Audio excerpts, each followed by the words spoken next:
Мне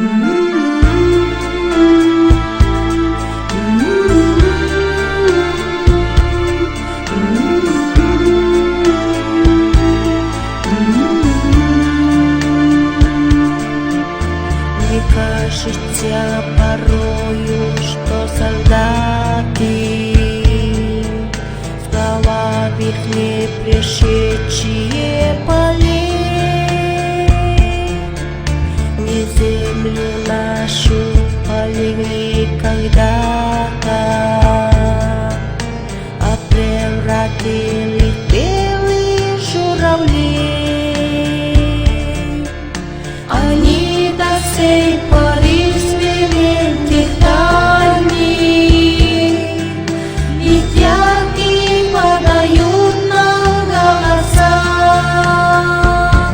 Не потому так часто и печально мы замолкаем, глядя в небеса.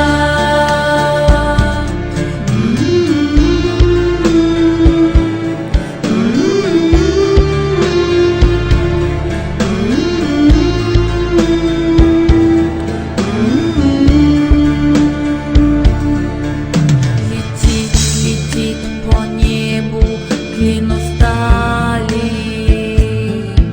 летит в тумане на исходе дня,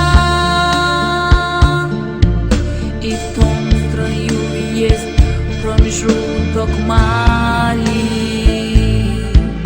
Ведь может это место